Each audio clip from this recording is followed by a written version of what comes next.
And now it's with great pleasure that I'm going to introduce Manny Badillo to you, and then he'll introduce the other family members. I first met Manny briefly in our 2007 conference that was at St. Joseph College, but I really got to know him better when I went to New York City in 2009 to help with the ballot initiative recount when the city threw out a lot of the petition signatures and we had to go verify them. And we all had lunch in Subway, and I got to talk with Manny a lot. And he's dedicated to getting that investigation that we so desperately need.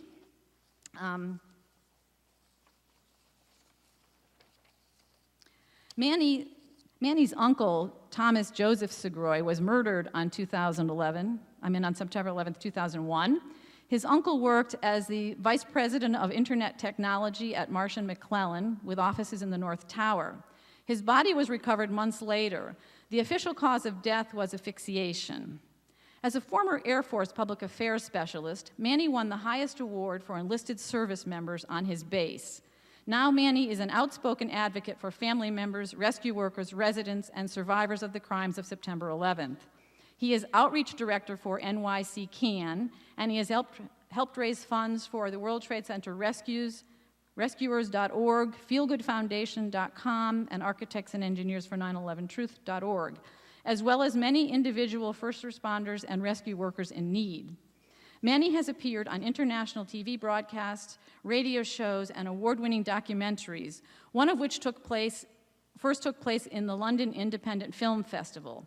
He has interviewed John Schroeder, one of the first firefighters to rush into the towers, Senator Kirsten Gillibrand, who said she supports all family members' questions being answered, and Janet Napolitano, who agreed it is within the New York City Council's jurisdiction to investigate Building 7's collapse. Manny had the street in Brooklyn where his uncle grew up named Thomas J. Sgroi a 9/11 Memorial Way. At the street renaming ceremony, New York City Council member Simcha Felder signed the historic New York City CAN petition alongside 80,000 other New York City residents. Manny was part of this past anniversary's memorial service for the first time, speaking of his uncle and representing his family, where he concluded by saying, "We know the truth of this unresolved crime saves countless lives." Manny is a native of and lives in New York City, and it is with great admiration and respect that I welcome Manny Badillo. Manny.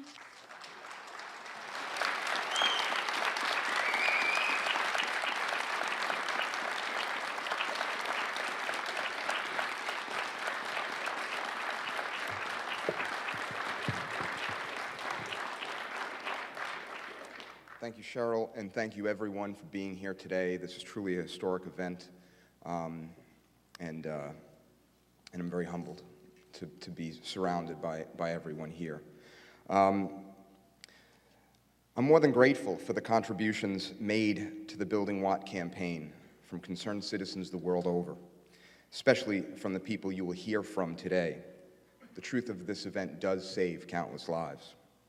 My Uncle Tom was the rock and the light and the man in our family that kept us all together. And when we lost Uncle Tom, things changed. And I always say that I lost 3 family members from this event because shortly thereafter, my grandparents, who I was caring for, lost their battle to Alzheimer's and cancer. This was their youngest son, my uncle, who really sustained them. So my uncle's murder has far-reaching effects on my family, but also on families throughout the world.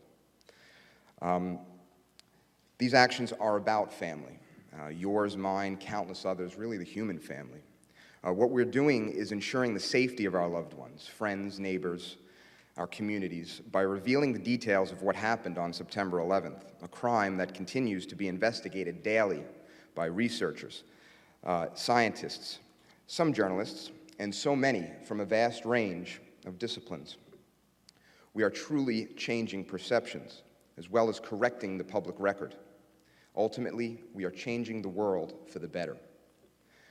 For the record, I was a card-carrying Republican who believed the government's story for years.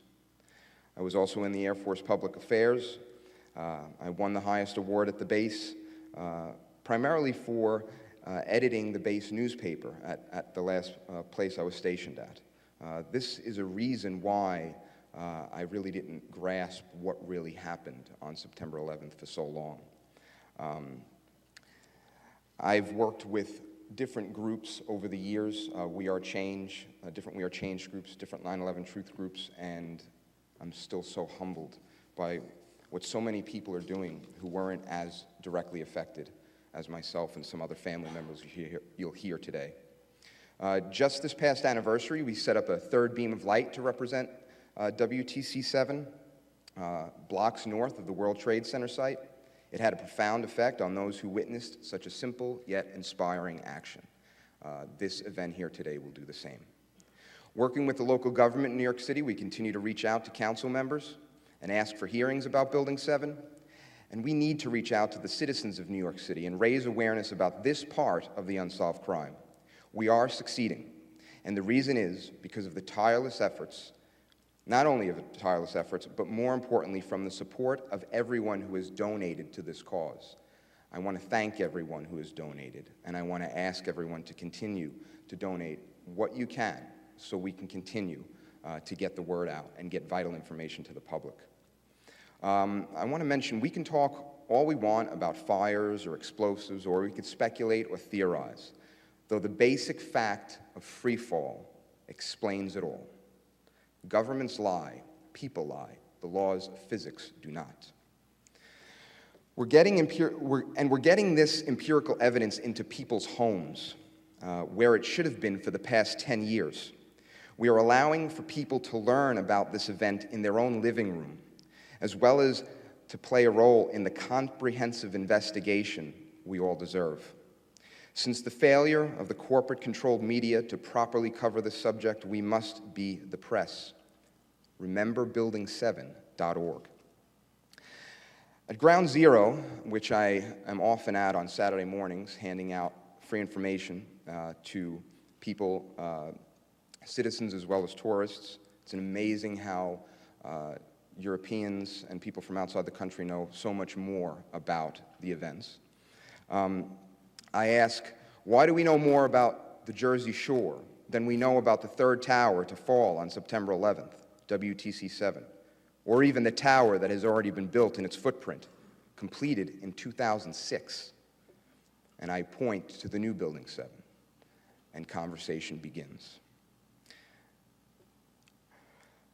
This information we reveal today allows for lives to be saved and allows us to heal.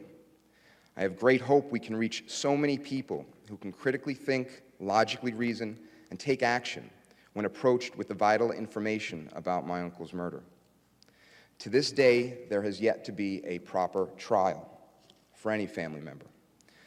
Though on June 13th of this year, the Davis family, one of close to 100 families who have attempted to bring litigation to the federal courts, will have their day in court. Unfortunately, the Davis family's trial will be heard in the courtroom of Alvin Hellerstein, who has been instrumental in blocking justice for years now. At a recent hearing, he stated he wants summations as well as a narrative for this timed trial, stating shockingly, "I don't think we need witnesses to tell us the history of September 11th. It's not a good idea to go back to the root causes of what the terrorists did, as it's all well laid out in the 9/11 report." The gasps in the courtroom were similar to when Judge Edward Lerner spoke the words, "Building what?" Ellen Mariani, another family member, also continues to fight for her day in court. She is under gag order. Can you imagine a family member put under gag order close to 10 years after her husband's death? We can change this, and we will. We will continue to reach out to the New York City Council and the Manhattan District Attorney for hearings concerning WTC-7 that we all deserve. When meeting with New York City Councilwoman Carmen Arroyo, she said it's going to be tough to approach the New York City Council with this information because of the implications, especially insurance fraud. She's telling us what issues even the legislature has to deal with. New York City Councilman Dan Halloran also says there's a lot of questions about Building 7, though to get back to him, as well when we find more support in the council. That's very telling. People need to feel comfortable to speak about this objectively. We've met with a quarter of the New York City Council and continue to meet with them. This is an event which changed my family and the rest of the world.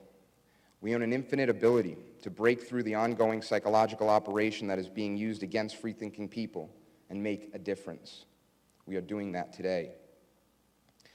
When true-to-life heroes of mine, such as Donna Marsh O'Connor and Patty Casaza, both whom I met for the first time here in Connecticut 3.5 years ago, and Lori Van Auken, who was even part of the NIST question and answer session, asking, did NIST interview Larry Silverstein to find out why he said there was such a loss of life, we decided to pull it? To which Shyam Sunder replied, no, we did not interview Larry Silverstein. We are a technical, scientific investigation, so we place that importance on scientific facts. Yeah, right.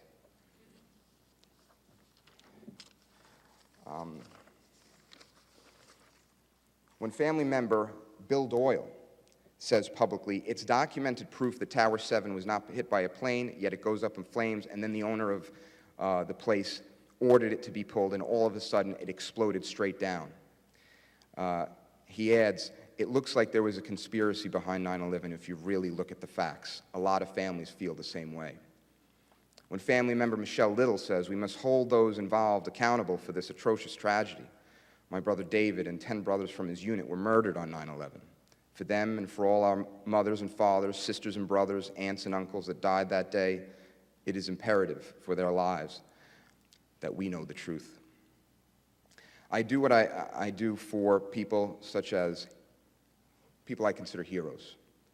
Mike McCormick, Charlie Giles, John Satara, John Schroeder, Craig Bartmer, Joey Maraska, all first responders, all are sick, and the countless others who are sick because of our government lies.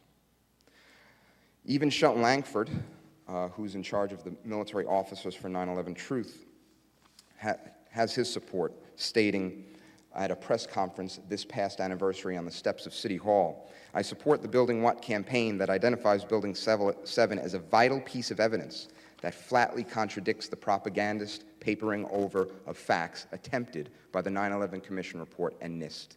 He also continues, if the truth will indeed set us free, then it is essential that we demand the truth. And that's what we're doing today.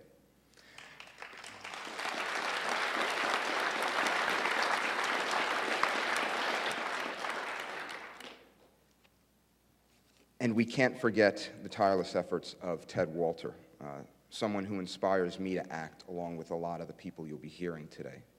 These are all names we should know. People need to feel safe speaking about the events of September 11th, though some still are not. The social stigma is huge. The trauma is still induced, and the horrors of September 11th continue to be lived every day by survivors, rescue workers, family members, and people throughout the world. We are murdering innocent, mostly Muslim families still to this day, and demonizing them in our media. For what? Remember building7.org. I ask everyone to read anything and everything you possibly can. I've heard that only a very small percentage of people in our country read. And if it wasn't for me reading so many books and so many sources of information, I don't think I would have been able to arrive at the conclusions I have today. So I just want to ask everybody to just read anything and everything you possibly can. It's vitally important. Be friends with readers. Spend time with them. You can learn so much. I do this for my uncle, for my family, to ensure his life is honored with dignity. And in that process, I have been humbled by the love we are all sharing by going through this time together. Remember building7.org. I thank you all for attending this event.